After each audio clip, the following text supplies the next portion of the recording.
Operation सिंदूर के बाद अब एक बार फिर चुनावी माहौल पर वापस फोकस चला गया है। क्यों? क्योंकि बिहार में अब से बस 4-5 महीने के भीतर चुनाव का बिगुल बज जाएगा और इससे पहले ये बात साफ हो गई है कि कुछ ऐसे मुद्दे हैं जो बिल्कुल हेडलाइन में रहेंगे इस चुनाव में। कल जब पटना के गांधी मैदान में इमारत शरिया नाम के एक मुस्लिम संगठन ने वक्फ संशोधन कानून के खिलाफ एक प्रदर्शन आयोजित किया, तब उसमें जितनी भी मुख्य पार्टियां हैं उन्होंने भी हिस्सा लिया। आपको याद दिला दें कि इमारत शरिया वही संगठन है जिसने नीतीश कुमार की इफ्तार पार्टियों को बॉयकॉट किया था और सारे मुसलमानों को कहा था कि जेडीयू से दूर हो जाइए। अब इस कार्यक्रम में जो कल गांधी मैदान में कार्यक्रम रखा गया उसमें आरजेडी तो शामिल थी ही थी, साथ ही कांग्रेस और बाकी कई विपक्षी पार्टियों के नेता भी मंच पर मौजूद थे।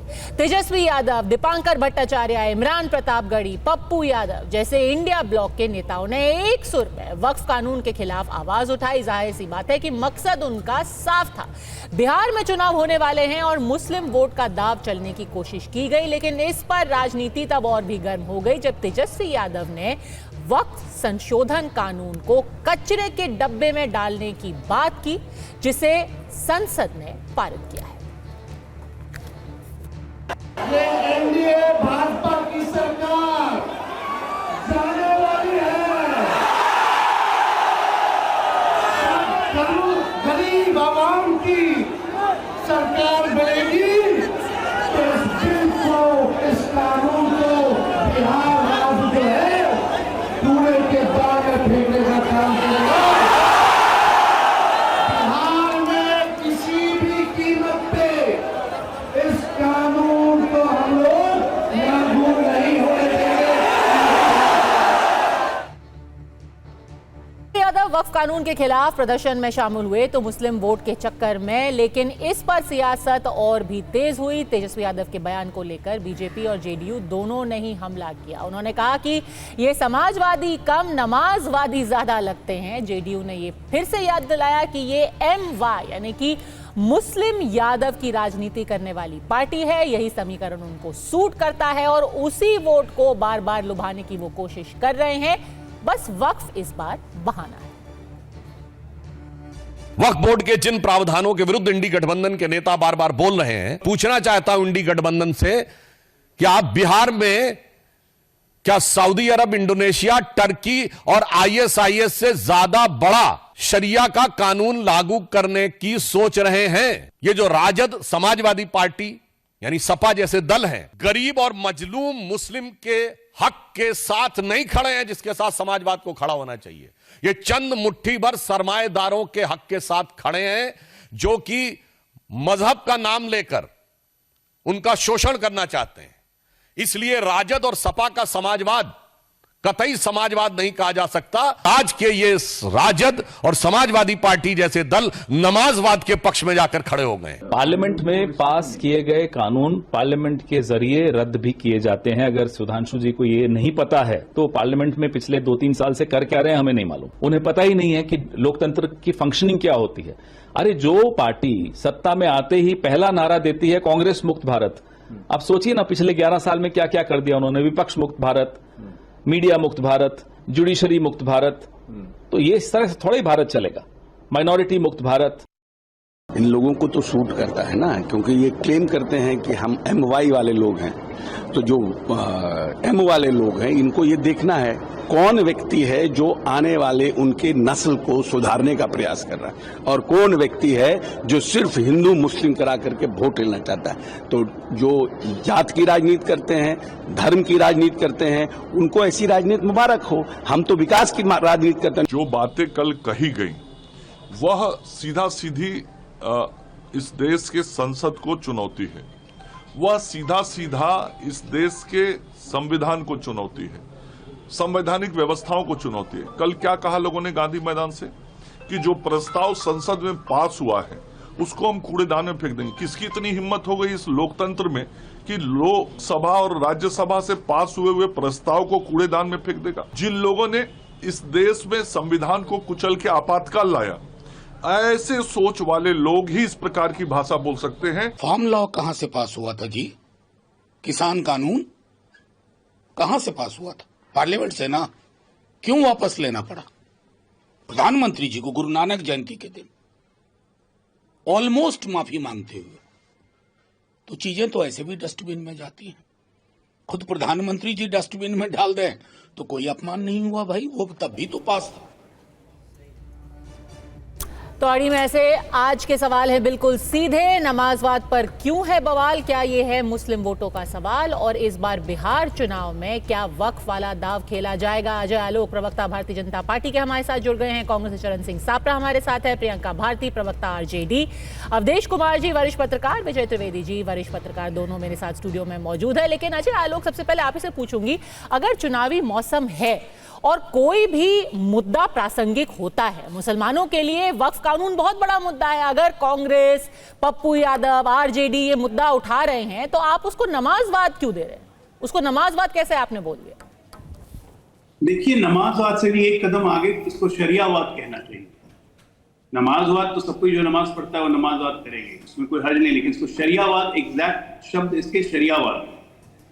आप ये देखिए, सबसे पहले 1946 में सबसे पहले जब कॉन्स्टिट्यूशन का गठन होना शुरू हुआ था तो हमारे कॉन्स्टिट्यूशन के प्रेम्बल का ओरिजिनल प्रपोजिशन जवाहरलाल नेहरू जी ने दिया।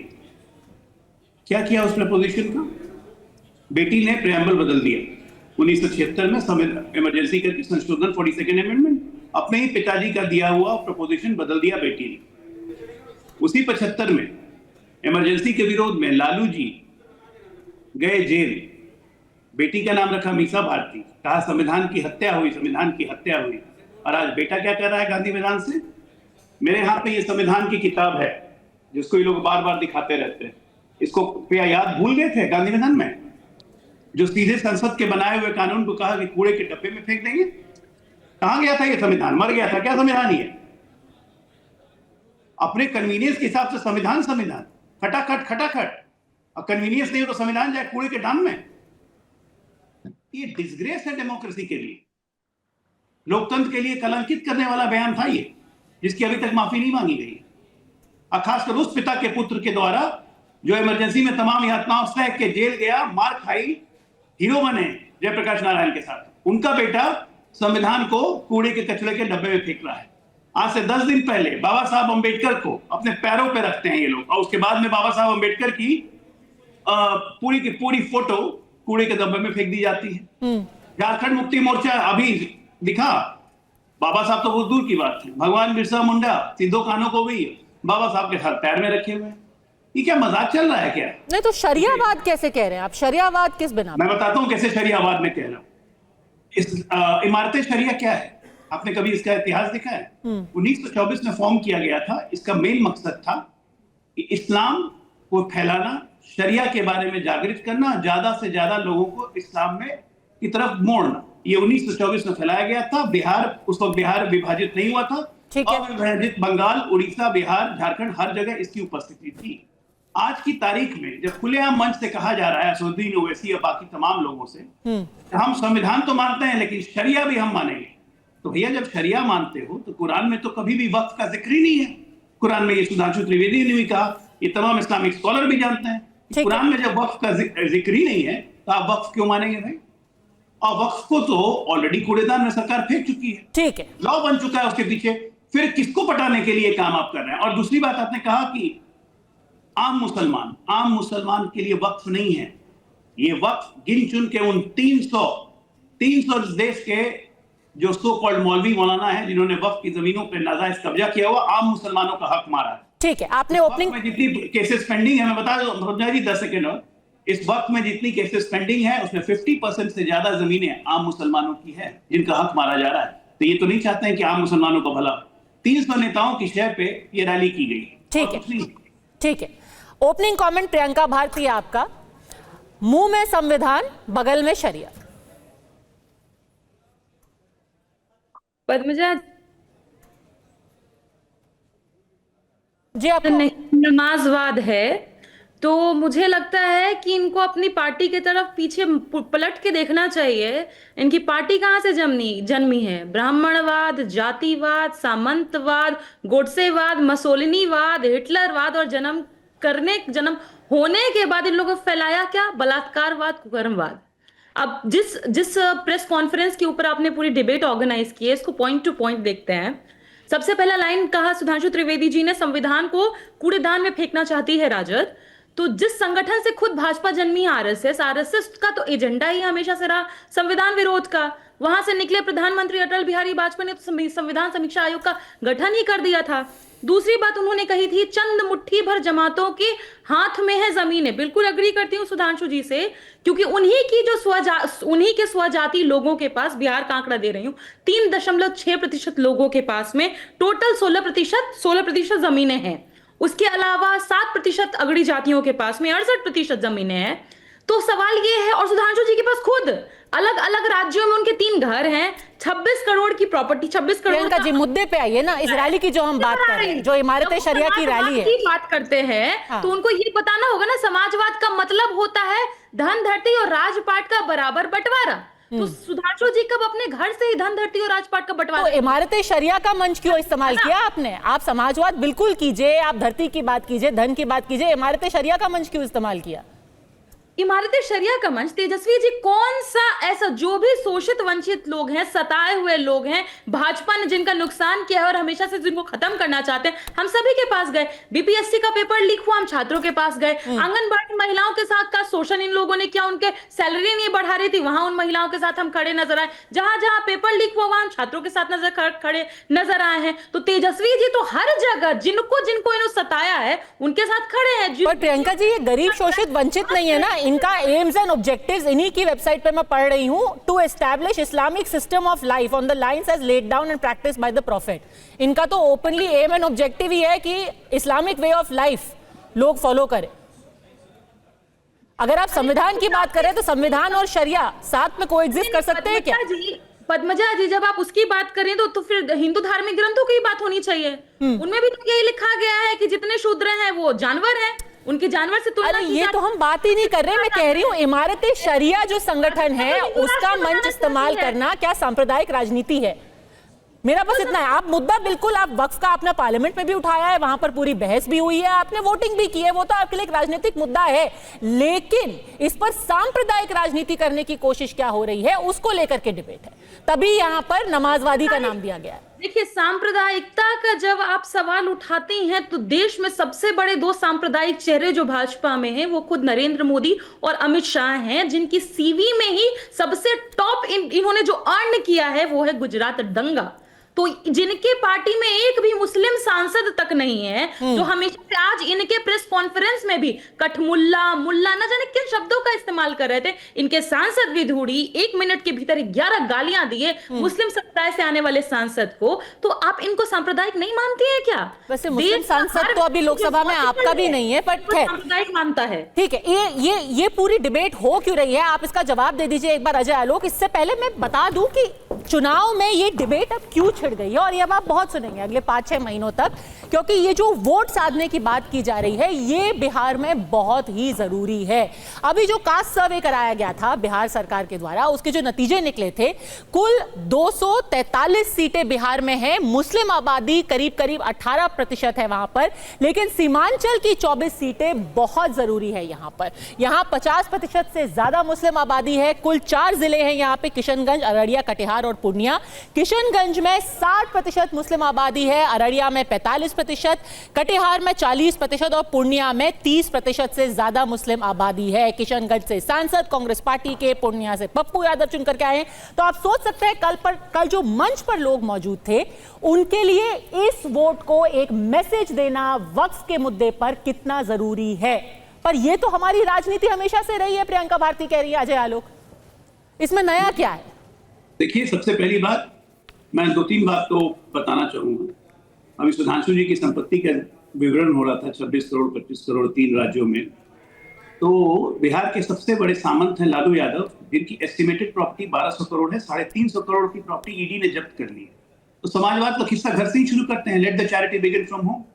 लालू जी सारी संपत्ति दान करते हैं। वो जो दिल्ली में BMW और फार्म हाउस वगैरह सब रखा हुआ है, जिसमें तेज प्रताप भी फोटो खिंचाते हैं, वो सब दान कर दीजिए, तब समाजवाद की बात करेंगे। दूसरे आपके नेता की याद दिलाता हूँ, मैं आपसे रिक्वेस्ट करूंगा, आर्काइव को बोलिए जरा ये वीडियो लालू जी का निकाले, लोकसभा का है, 2009-10 में वक्फ कानून पे चर्चा हो रहा था। लालू यादव जी ने ऑन रिकॉर्ड कहा था कि वक्फ कानूनों में सुधार करने की बहुत जरूरत है। बंगा रोड का सारा वक्फ का प्रॉपर्टी सब मिलके जमीन का दलाला ठेकेदार सब खा गया है। इस सब मुसलमान का सबसे बड़ा माफिया है। सुधार की बहुत आवश्यकता है। बिल लाइए और बिल को ठीक कीजिए on floor of the house. आप इसको प्लीज आर्काइव से इसको निकलवाइए पद्मजा जी, ये बहुत जरूरी है, लोगों को सुनना चाहिए कि जिस वक्फ कानून में सुधार की बात ये 2009-10 में करते थे जब यूपीए पावर में थी, आज उसी वक्फ के लिए ये संविधान को कूड़े में फेंकने को तैयार है। हमें कोई आश्चर्य नहीं हो रहा है, हमें कोई आश्चर्य नहीं हो रहा है कि ये इमारतें शरिया जैसी धार्मिक संस्थानों के साथ खड़े होकर इस देश के संविधान को कूड़े में फेंकने की बात कर रहे हैं, क्योंकि इनको करना मजबूरी है। इनके वोट बैंक की पॉलिटिक्स है। लेकिन अभी इसमें सबसे बड़ा डायमेंशन क्या है, इस ओवैसी को ये अछूत मानते थे, उस ओवैसी के भी नुमाइंदे उस मंच पे मौजूद थे। अब ये एक कलेक्टिव फोर्स है जो कि कहीं ना कहीं से हमारे संविधान को ड्राइव करना चाहता है टुवर्ड शरिया। तो मैं तो इस आपके मंच से देश के लोगों को पूछना चाहता हूं जो कि गैर मुस्लिम हैं कि क्या हमें शरिया की तरफ बढ़ना चाहिए। इसलिए मैं इसे शरियावाद कह रहा हूं और इसके प्रमोटर हैं तेजस्वी यादव और कांग्रेस पार्टी। ठीक है, चरण सिंह सापरा, ये बता दीजिए कि आप क्या खुले तौर पर मुस्लिम वोट के लिए इस मंच से एक तरीके से आह्वान दिया गया है और यही अब एक ट्रेंड रहेगा आने वाले चुनाव में?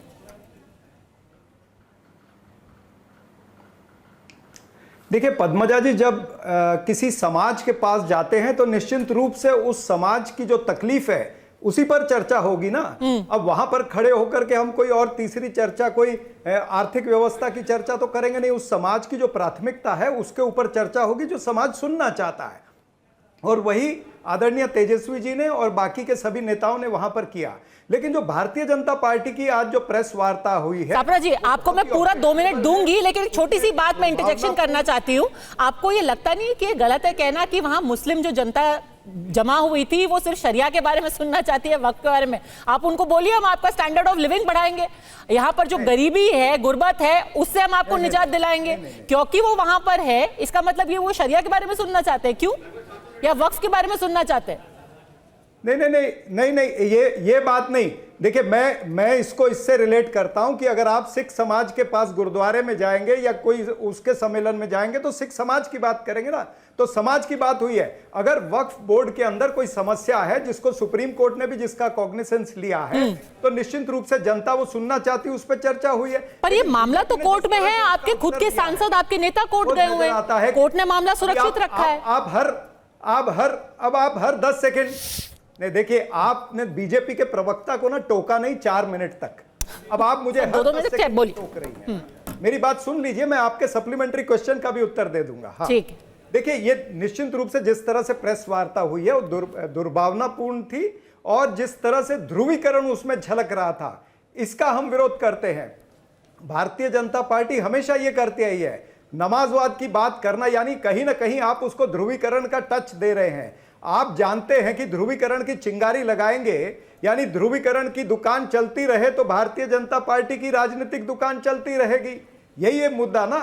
और तेजस्वी जी ने या और पार्टी के लोगों ने वहां पर अगर वक्फ बोर्ड की बात की है तो निश्चित रूप से वक्फ बोर्ड के अंदर कई सारे सवाल आए हैं। ठीक है, इस तरह से वक्फ बोर्ड में जो बाहर के दूसरे समाज के लोग किस तरह से मेंबर बन सकते हैं, या लिमिटेशन एक्ट का विषय है, ऐसे तमाम वक्फ बाय यूजर का विषय है, ऐसे तमाम सारे विषय है। अगर उस पर चर्चा हुई है तो मुझे नहीं लगता कि कोई गैर कुछ ऐसे हुआ है। और भारतीय जनता पार्टी ने तो कितने सारे चीजों पर यू टर्न लिया है। आपने किसानों के 3 जो काले कानून लाए थे उसके ऊपर यू टर्न हुआ, लेटरल एंट्री पर यू टर्न हुआ, आपका जो भूमि अधिग्रहण बिल था उस पर यू टर्न हुआ। क्या वो कानून नहीं बने थे? क्या वो पार्लियामेंट के अंदर 3 काले कानून पास नहीं हुए थे?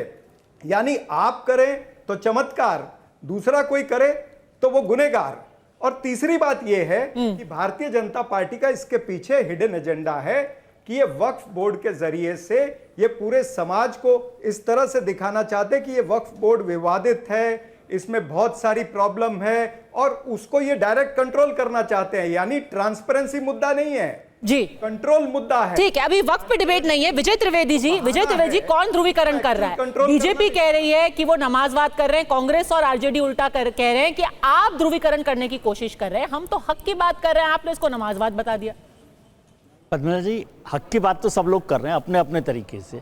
और जैसे इमारती शरिया आपने भी जिक्र किया, और जो परसों रैली हुई, कल जो रैली हुई वहाँ पर, उस रैली से साफ नजर आ रहा है कि एक ध्रुवीकरण के एक रास्ते पर चल रहे हैं, दोनों चल रहे हैं, जो लोग उस रैली में मौजूद हैं।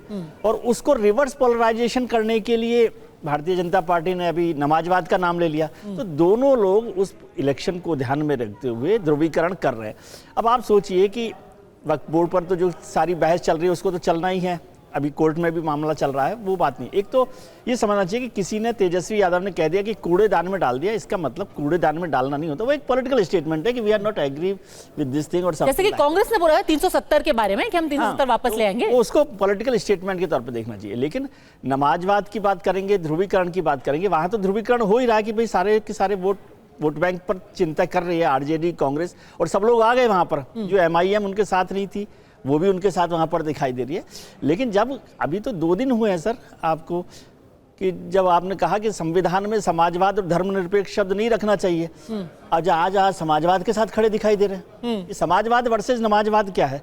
नमाजवाद होगा उनका, लेकिन आपका समाजवाद कहाँ आया? आप तो शुद्ध तौर पर, ओपन तौर पर समाजवाद के खिलाफ खड़े।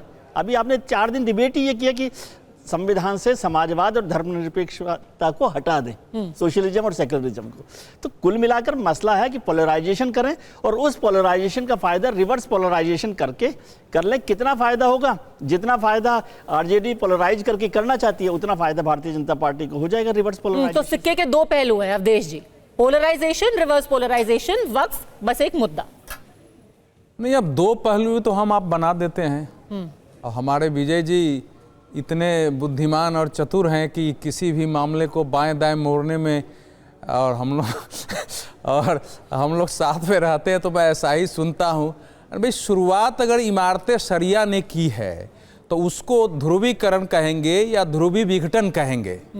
सवाल है कि दूसरा पक्ष जो है उस पर चुप रह जाए, कोई प्रतिक्रिया नहीं दे, ऐसा होता है क्या?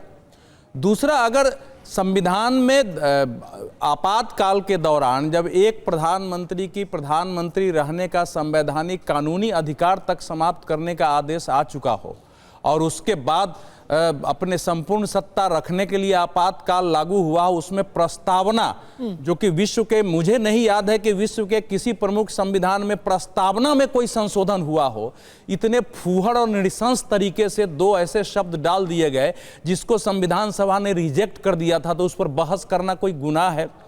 तीसरी बात है कि धर्मनिरपेक्षता शब्द तो किसी ने उपयोग किया नहीं। हम किस धर्म से निरपेक्ष होंगे भाई? हमारे यहाँ तो धर्म दायित्व का द्योतक है। अब इमारतें शरिया जो अदालत लगा करके न्यायालय के पैरेलल तलाक का, खुला का, सबका फैसला देती है, मुसलमानों में प्रॉपर्टी का फैसला दे रही है, वो काम वो करने की कोशिश कर रहे हैं। कुछ अच्छे काम भी करते हैं, नहीं है कि मुसलमानों में अच्छे काम नहीं कर रहे हैं। उसके सम्मेलन में जा करके और वहां जिस ढंग से भाषण हुए हैं, वो कल इमारतें जिन्ना अगर खड़ा कर दिया जाए ना, वहां इमारतें पाकिस्तान, उसमें भी आज वोट के लिए लोग पहुंच जाएगा।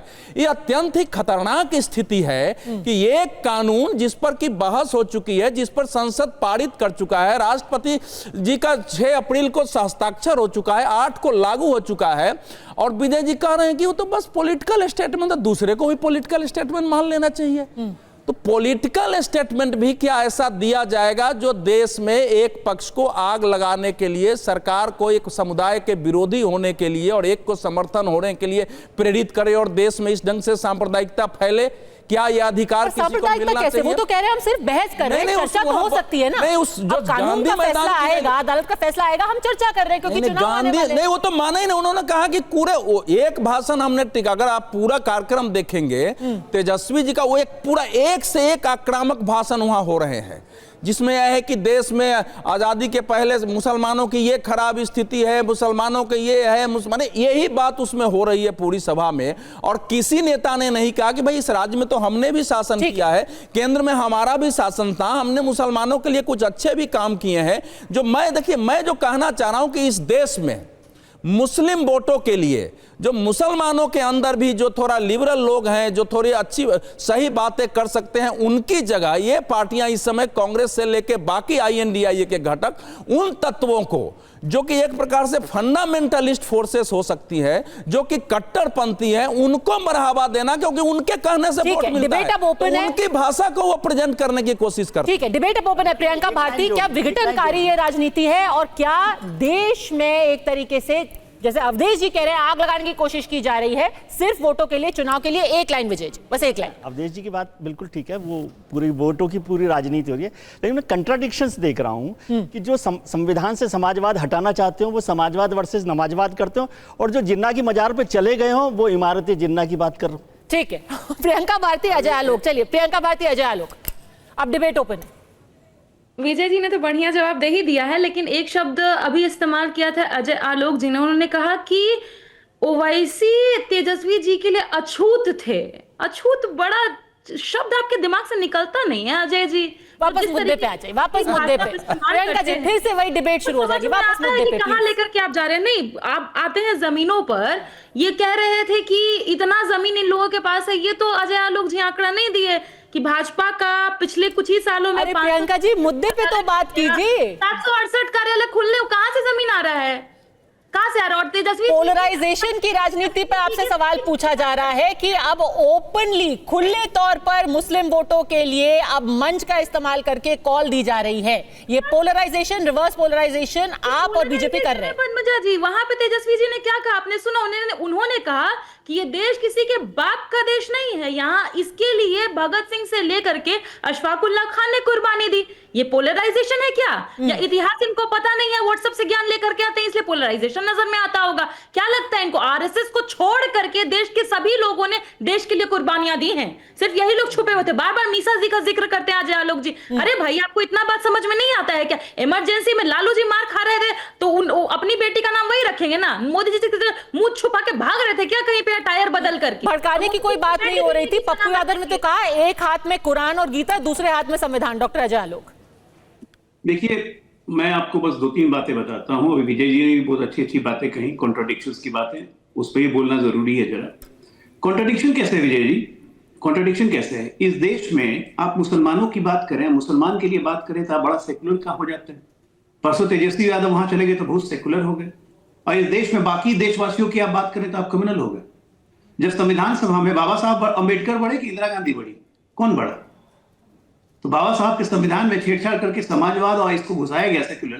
तो उस वक्त सोच बड़ी स्पष्ट थी कि सिर्फ समाजवादी सोच से ये देश नहीं चलेगा। बाबा साहब का बड़ा अच्छा सोच था ये। कॉन्स्टिट्यूएंट असेंबली के डिबेट मैंने भी पढ़े, आपने भी पढ़े हैं। उसमें समाजवाद का विश्लेषण किया गया कि समाजवाद देश का भी हिस्सा है, लेकिन इसको प्रियम्बल प्रस्तावना में नहीं दे सकते, क्योंकि प्रस्तावना में देने का मतलब देश पर थोपना है। आज तो आप खुद ही देख रहे हैं, आप तो लाइव एग्जाम्पल हैं इसके, क्योंकि समाजवाद तो उठते हुए आपने देखा है। समाजवाद कब परिवारवाद में बदल गया वो भी आपने देखा है विजय जी। तो हम निकालने की बात नहीं कर रहे हैं। जब प्रधानमंत्री बोलते हैं सबका साथ, सबका विश्वास, सबका प्रयास, तो वो समाजवाद की एक अवधारणा है। आज 4 करोड़ मकान जो मिले हैं वो समाजवाद के सोच के कारण मिले हैं, लेकिन इसका ये मतलब नहीं कि संविधान में आप घुसा दें। सेकुलर क्या होता है? सेकुलर, आप सेकुलर हैं विजय जी? नहीं है आप सेकुलर।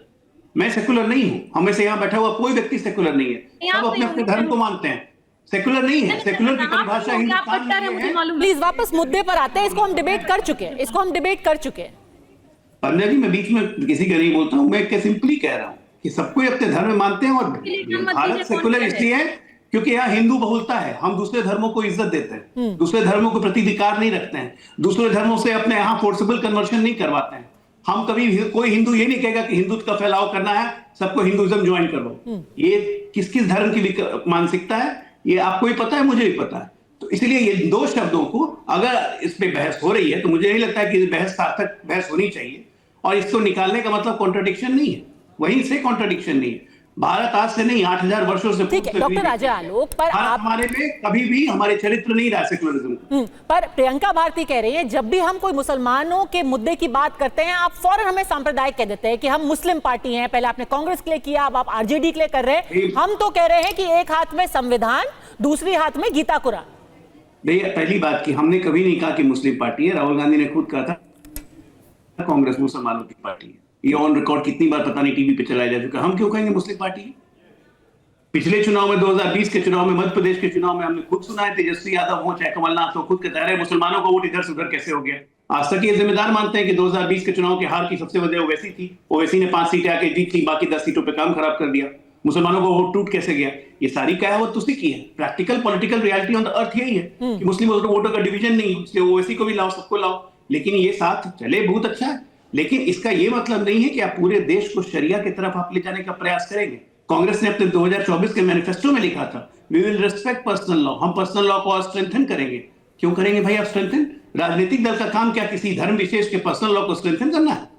ये खुलेआम अपनी मंशा जाहिर कर चुके हैं। दलित पिछड़ों का रिजर्वेशन मार के तेलंगाना में मुसलमानों को दे चुके हैं, ये ऑन रिकॉर्ड है। सापरा जी, ये ऑन रिकॉर्ड है। तो ये कौन सी नहीं काम कर रहे हैं? ये तो कर रहे हैं ना ये लगातार। तो इस पे विरोध में आकर नहीं बोल। पद्मजा जी भारतीय जनता पार्टी के प्रवक्ता, अभी मैं बोल लूं? हाँ बोलिए बोलिए। इन्होंने कई सारे प्रवचन दिए और उस प्रवचन के अंदर इन्होंने सभी बातें कह दी, सर्वधर्म समभाव भी कह दिया, सबका साथ सबका विकास भी कह दिया।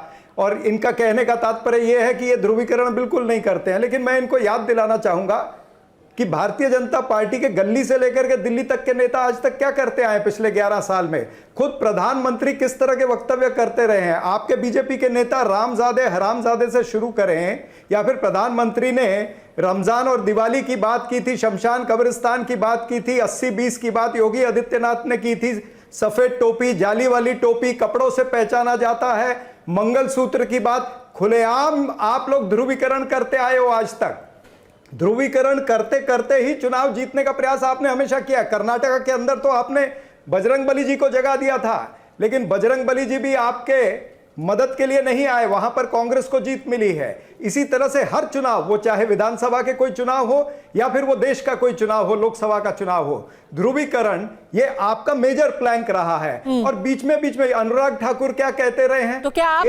भी वही बिहार में कर रहे हैं? रमेश बिदुरी ने तो पार्लियामेंट के अंदर खड़े हो गए। हम वो नहीं कर रहे हैं। हम ये कह रहे हैं कि हम उस समाज की बात कर रहे हैं। अगर जो समाज की तकलीफ है उसकी बात हमने की है। अब उसको भारतीय जनता पार्टी इस तरह से घुमाने लग जाए कि हम ध्रुवीकरण कर रहे हैं, तो भाई आपका तो पूरा इतिहास है इतना पोलराइजेशन, काउंटर पोलराइजेशन जिसको अंग्रेजी में आप कहते हैं। मैंने तो एक बार इसके ऊपर मत जाइए। ये कानूनी चीजें हैं और इसको सुप्रीम कोर्ट के अंदर भी इसकी चर्चा चल रही है। सापरा जी अब मैं बोल लूं? अब मेरा समय है, सुनिए। 35 मिनट डिबेट के हो गए, मैंने ध्रुवीकरण नाम का तो कोई शब्द इस्तेमाल ही नहीं किया। हम क्यों ध्रुवीकरण करेंगे? हम तो पूरे देश की बात कर रहे हैं, मुसलमानों की बात सिर्फ आप कर रहे हैं। तो ध्रुवीकरण कौन कर रहा है? परसों गांधी मैदान में भाजपा की रैली थी, नरेंद्र मोदी जी भाषण दे रहे थे, या हमारे बिहार का कोई नेता भाषण दे रहा था? कौन भाषण दे रहा था? कांग्रेस भाषण दे रही थी, आरजेडी भाषण दे रहे थे, एआईएमएम भाषण दे रहे थे, और इमारतें शरिया जो इस्लाम फैलाना चाहते हैं वो लोग भाषण दे रहे थे। स्टेज शेयर आप करते हैं, इस्लामिक राष्ट्र बनाने की सोच आपकी है, पर्सनल लॉ स्ट्रेंथन आप करेंगे, मैनिफेस्टो में आप लिखेंगे, ध्रुवीकरण हम कर रहे हैं। अरे सापरा जी शुक्र मनाइए कि आप हिंदुस्तान में हैं, कि जहां 82% हिंदू हैं। किसी और देश में रहते हैं ना तो आपको फोर्सिबली कन्वर्ट करवा दिया गया। क्या हुआ सिखों का अफगानिस्तान में? क्या हुआ सिखों का पाकिस्तान में? कब सिखों को छोड़ के लाना पड़ा? एक मिनट सापरा जी, मैं बीच में नहीं बोल रहा था। शमशान कब्रिस्तान वाली बातें आप भी नहीं बोलते हैं। पाकिस्तान शमशान कब्रिस्तान करना पड़ेगा सापरा जी। मंगलसूत्र छीन के ले गया क्या कोई? एक मिनट, शमशान तो बता दीजिए, मंगलसूत्र कोई छीन के ले गया क्या किसी का? सापरा जी मैं आपके बीच में नहीं बोल रहा, तो सुनिए आप। हाँ करना पड़ेगा, आगे अपनी औकात पे ये करना पड़ेगा, बोल रहे हैं ना। औकात जैसे शब्द नहीं प्लीज। शमशान कब्रिस्तान करना जरूरी है क्योंकि कब्रिस्तानों को मतलब मैं ये कह रहा हूं कि ये आगे अपनी लाइन पर शमशानों की भूमि हथियाएंगे ना, तो शमशान कब्रिस्तान करना जरूरी है। दिवाली में बिजली काट देंगे और रमजान में बिजली देती रहेगी सरकार। अरे कोई नहीं हथियारा। अच्छा मुझे ये बताओ, अगर कोई हथिया रहा है तो आपकी सरकारें है ना। पद्मजा जी मैं इस पे उत्तर देना चाहता हूँ। लोगों को जरूरी है और अब ये लोगों के चेतना में घुस चुका है, और लोगों की चेतना में जब घुसा तो मैं इस पे उत्तर देना चाहूंगा। आप सिमटते 3 राज्यों में बच गए। विजय त्रिवेदी जी देखा अग्रेशन इस बार हम देख रहे हैं कांग्रेस पार्टी में। आरजेडी के लिए तो बड़ा मुद्दा है ही सर। एक सेकंड विश्लेषण भी कर लेते हैं। आरजेडी के लिए तो बिहार में बड़ा मुद्दा है ही, लेकिन खास तौर पर जिस तरीके से फ्रंट फुट पर कांग्रेस खेल रही है वक्फ को लेकर के। 2019 में सीए जो पिछली बार का चुनाव था उसके ठीक पहले सीए यानी कि नागरिकता कानून बहुत बड़ा मुद्दा था। उस वक्त इतनी आक्रामक कांग्रेस नहीं थी। नतीजा क्या कि खास तौर पर सीमांचल वाले एरिया में 5-5 सीटें असदुद्दीन ओवैसी जीत करके ले गए। क्या इस बार वही दूध का जला कांग्रेस छाछ भी फूंक फूंक के पी रहा है? दोनों बातें हैं पद्मजा जी, दूध का जला छाछ को भी फूंक फूंक के पी रहा है और उनको लग रहा है कि इस बार मौका है। अब ये मौका मत चूके चौहान, तो इस मौके पर किस तरह से वहां पर भी बैठ जाएं जहां भी जो जगह मिले, कई बार होता है ना, आपको जब कब्जा करना होता है तो हर जगह पर आप बैठकर जो मौका मिल सकता है उसका इस्तेमाल किया गया, इसलिए वहां उस रैली में वो रही। और दोनों जो मुसलमान एमपी हैं इस बार बिहार से, दोनों के दोनों कांग्रेस पार्टी के, कांग्रेस पार्टी के, तो इसलिए उनके पास एक मौका है और उनको लग रहा है कि ये जो बिहार के विधानसभा चुनाव है इसमें वो अपनी ताकत को बढ़ा सकते हैं, इस पर करना चाहिए। लेकिन एक बात मैं कह रहा हूं कि बीजेपी को तो मुसलमानों की रैली से चिंता ही नहीं करनी चाहिए, क्योंकि न उन्हें टिकट देना है, न उन्हें एमपी बनाना है, न उन्हें उनका वोट चाहिए। तो जो करें साबरा साहब और प्रियंका भारती, करने दो उनको मुसलमानों के लिए, उसकी क्यों चिंता करना। और फिर एक और कंट्राडिक्शन का मैं जिक्र आपको कर देता हूं कि उन हिंदू कोड बिल का जो विरोध कर रहे थे वो आज पर्सनल लॉ पर बोल रहे हैं। तो वो अपनी ब्रांड की राजनीति कर रहे हैं, वो अपनी ब्रांड की राजनीति कर रहे हैं। क्यों अवधेश जी, आपके लिए हिंदू कोड बिल जरूरी था, उनके लिए वक्फ बिल जरूरी है। अब आपके पास इतिहास पर बहस के लिए समय है नहीं 5 ही मिनट है, तो इसलिए समय है नहीं कि हिंदू कोड बिल का विरोध क्यों हुआ था, किसने किया था, वो सब इतिहास का मालूम है, विजय जी को अच्छी तरह मालूम है उसका। लेकिन अब ठीक है, अब इस देश की समस्या यह रही है कि सेकुलर के नाम पर हम अंदर कुछ है, स्वयं को बाहर कुछ दिखाते रहे। सेकुलरिज्म हमारे देश में, हमारे देश की परंपरा, सभ्यता, संस्कृति को अंधविश्वासी, पिछड़ापन बताने का एक जरिया बन गया। जब शरिया हाथ में कोई लेगा, मैं आपसे पूछ रहा हूं, किसी से भी दिल पर किसी मुसलमान से हाथ रख के पूछ ली कि अगर शरिया और कुरान है तो वहां सेकुलरिज्म के लिए कोई स्थान हो सकता है क्या? ये क्या विजय जी को पता नहीं है? इस देश के किस पढ़े लिखे आदमी को पता नहीं है? तो जब उसकी बात होगी तो उस वहां सेकुलरिज्म, तो वही तो समस्या इस देश में रही है कि जो बीजेपी की पॉलिटिक्स जो हुई है सेकुलर के विरुद्ध बोलने की, वो इस प्रतिक्रिया में हुई है और हिंदू समाज का, गैर मुस्लिम समाज का उसको समर्थन मिला देश में।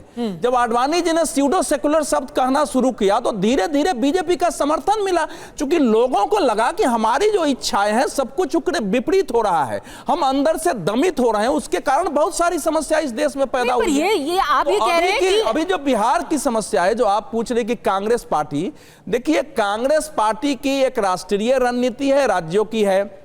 इस समय राहुल गांधी जी के इर्द गिर्द जो उनके रणनीतिकार सलाहकार हैं, जो अल्ट्रा लेफ्टिस्ट, अल्ट्रा सोशलिस्ट लोग जो जनता के द्वारा नकारे गए थे, और दुनिया में एक इस्लामी लॉबी है जो नियो लेफ्टिज्म के साथ, नौ वामवाद के साथ चला है, तो इस सब की एक मिले से एक नए सपने देख रहे हैं। तो राहुल जी को लगता है कि इससे दो बातें होंगी, मुस्लिम वोट हमारा कंसोलिडेट होगा, और 2024 के चुनाव में देखा गया उसके पहले भी कि अलग अलग राज्यों में जहां कांग्रेस है, मुस्लिम वोट वन साइडेड इन उसको मिल रहा है। नहीं तो उसमें गलती क्या है भाई? कोई भी पार्टी चाहेगी कि हमारा वोट हमारे पास आए, बीजेपी भी चाहेगी कि भाई हिंदू वोट हमारे पास आए, इसलिए वो कहते हैं बटेंगे तो कटेंगे, क्योंकि वो उनका कंसोलिडेशन चाहते हैं हिंदू वोट का। ये गलती नहीं है, ये खतरनाक नीति है। गलती तो बहुत छोटा शब्द होता है। तो बीजेपी कंसोलिडेट करे वो चाणक्य नीति है, और कांग्रेस कंसोलिडेट करे तो खतरनाक है। कंसोलिडेशन नहीं है, देश में ऐसे मुद्दे को उभार कर जिससे अलगाववाद के भाव पैदा हो, जिससे कि रिलीजियस जो है फंडामेंटलिज्म बढ़े, उसके लिए जब हम वोट की बात करते हैं कि देखिए हिंदू धर्म में सांप्रदायिकता के लिए कोई स्थान हो ही नहीं सकता है,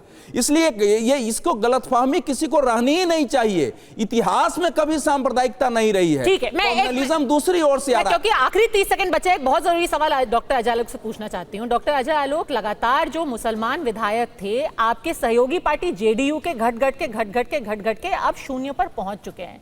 जब आप नमाजवाद शब्द का इस्तेमाल करते हैं तो जेडीयू ऑन बोर्ड है आपके साथ इस पे? मैं नमाजवाद नहीं, मैंने तो शरियावाद कहा है। फिर से जी, शरियावाद कहीं जेडीयू को इससे आपत्ति तो नहीं होगी?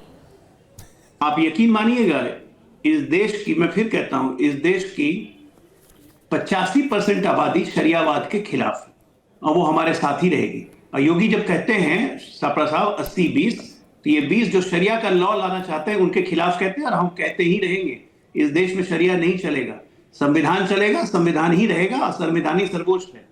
सिर्फ ये किताब दिखा के अब खटाखट कर रहे हैं संविधान को मां ने ताक पे रख के संविधान को बेटा पॉकेट में लेके घूमते हैं। ठीक है, चलिए देखते हैं इस बार चुनाव संविधान पर, समाजवाद पर या फिर शरियावाद पर लड़ा जाएगा। समय पूरी तरीके से खत्म हो चुका है। TV9 भारतवर्ष पर तेजस्वी यादव का एक बहुत बड़ा ऐलान, उन्होंने आज साफ TV9 से बोला है, मैं ही मुख्यमंत्री का चेहरा हूं। इंडिया गठबंधन में सहमति बन गई है, बिहार में जाति धर्म की राजनीति को नो एंट्री। यह है तेजस्वी यादव का सुपर एक्सक्लूसिव। हम बिहार में हैं और उस बिहार में जहां अब से कुछ ही महीने बाद चुनाव होने वाले हैं। शतरंज की बिसात पर बिछ चुकी है, सभी मोहरों ने अपनी चाल चलनी भी शुरू कर दी है। आज हमारे साथ हैं बिहार के पूर्व उप मुख्यमंत्री और नेता प्रतिपक्ष तेजस्वी यादव। तेजस्वी जी, कैसा लग रहा है ये माहौल, ये पुरसुकून जगह? देखिए, बेहद खूबसूरत जगह है, इसलिए हमारी इच्छा हुई कि आपको इंटरव्यू जो है हम यहीं पे दें। तो देखिए, माहौल अच्छा है, हरियाली है, थोड़ी देर पहले बारिश हुई है और बिहार में भी जुमलों की बारिश हुई है। अच्छा। तो बिहार के लोग सचेत हैं और बिहार के लोग जानते हैं कि जुमलों की बारिश कब कब होती है। जब जब हमारे प्रधानमंत्री आते हैं तब तब जो है जुमलों की बारिश होती है। अब लोग पहचान गए, जान के। 11 साल देख लिया ना कि भाई आप 11 साल प्रधानमंत्री रहे, सबसे ज़्यादा सीटें एमपी के बिहार ने आपको दिया, लेकिन उस अनुपात में बिहार को क्या मिला? और बिहार पिछड़ा राज रहा है, गरीब राज रहा है। और 20 साल से आपकी यहाँ राज्य में सरकार है, 11 साल से केंद्र में सरकार है, फिर भी बिहार गरीब है, पलायन सबसे ज़्यादा होता है, बेरोज़गारी है, शिक्षा स्वास्थ्य में हम सबसे पीछे हैं। 11 साल में मोदी जी एक चीनी मिल नहीं चालू करा पाए, इंडस्ट्री नहीं लगवा पाए, कारखाने उद्योग नहीं लगवा पाए। आप रीगा चीनी मिल चालू कराए? 17 महीने में हुआ है। 17 महीने में देखिए, हमारा तो घोषणा पत्र में ही था 20 के कि हम नौकरी, पढ़ाई, दवाई, कमाई, सच्चाई, कार्रवाई और सुनवाई वाली सरकार देंगे। और उसी एजेंडे पे हम लोगों ने काम किया, चाहे जाति आधारित गणना हो, या हमने कहा था कि तमिलनाडु के तर्ज पे हम लोग आरक्षण जो है देंगे, वो भी हम लोगों ने 65% हम लोगों ने किया। 5 लाख लोगों को सरकारी नौकरी, 3.5 लाख नौकरी प्रक्रियाधीन नियोजित शिक्षकों से हमने वादा किया था, 4.5 लाख नियोजित शिक्षकों को राजकीय कर्मी का दर्जा मिला। तो आईटी पॉलिसी हो, टूरिज्म पॉलिसी हो, काम तो अनेक की बारिश तो हो रही है आप कह रहे हैं, लेकिन थोड़ी फुहार, एक छींटा आप भी डाल रहे हैं। आप कह रहे हैं कि हम माई बहन योजना, फिर अभी आपने खुले मन से कहा तमाम तरह की जो घोषणाएं हैं। जो मौजूदा जो सरकार है वो नकलची सरकार है। पहले नीतीश जी कहते थे कहाँ से आएगा पैसा, बाप के पास आएगा, संभव है। उसी 20 में वित्त मंत्री भारत सरकार का कहते 19 लाख देंगे, वो कहाँ है?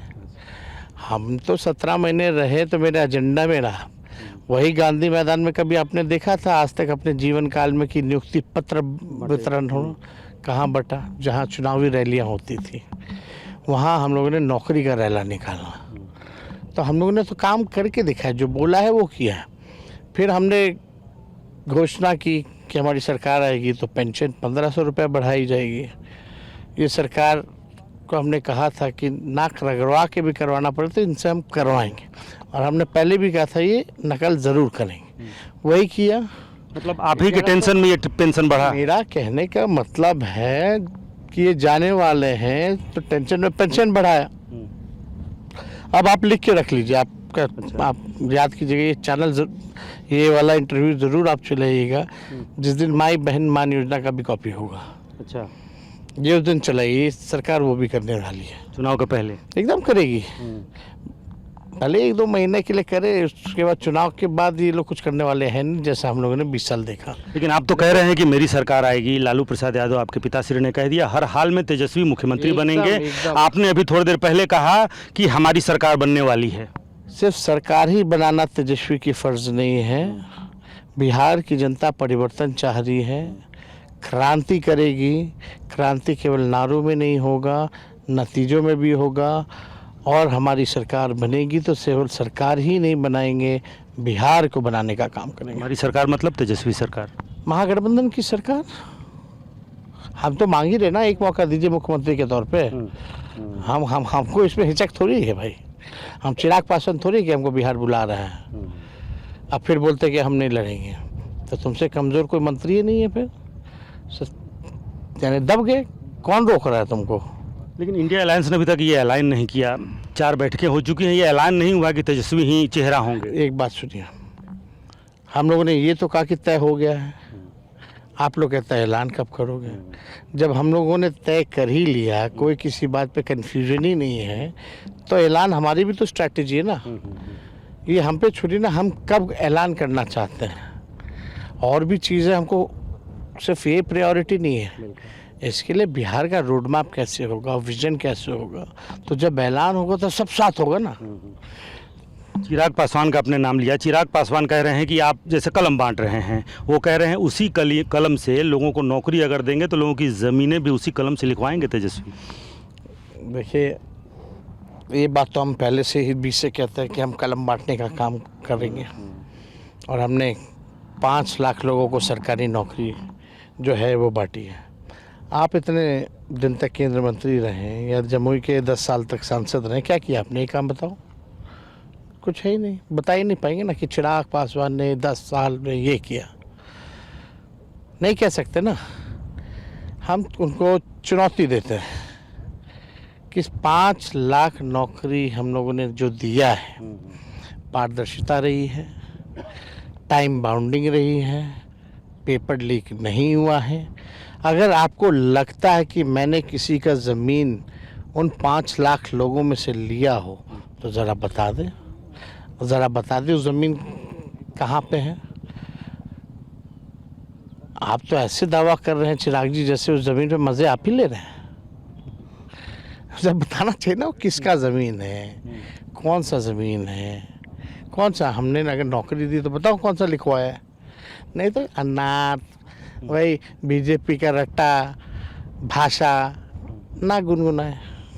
भाषा को लेकर मतलब चुनाव का ऐलान भी नहीं हुआ, आपने कह दिया पॉकेट मार, उन्होंने कह दिया हाथ पर लिखवा लो तुम्हारा बाप चोर है। इस स्तर तक अभी इलेक्शन का ऐलान भी नहीं हुआ, यहाँ तक पहुँच गए बात। देखिए, इन सब पे हम जाते नहीं। भाजपा का काम है, सम्राट चौधरी गाली देगा तो विजय सिन्हा जी और ज़्यादा गाली देंगे। इन दोनों को देख करके फिर ये जायसवाल जी आ जाएंगे प्रदेश अध्यक्ष, बोलेंगे हम तो गाली देने का डिक्शनरी है। तो आपस में इन लोगों का है, टीटीएम कर रहे हैं ताबड़तोड़ तेल मालिश। आप लोगों की तैयारी एक तरफ है और चुनाव आयोग की तैयारी एक तरफ। चुनाव आयोग सभी 8 करोड़ जो मतदाता हैं, हम हैं, आप हैं, सब तक पहुंच रही है घर घर। दावा है कि 25 दिनों के अंदर ये पूरा रिवाइज होगा और ये पुनरीक्षण का काम चल रहा है। देखिए, आप भी बिहार में रहेंगे, हम भी बिहार में रहते हैं, और आप लोगों के चैनल ने चमकी बुखार में भी रिपोर्टिंग की, सरकार के दावे भी देखे और हकीकत आप लोगों ने दिखाई। देखते हैं कितनों के घर ये पहुंचती है।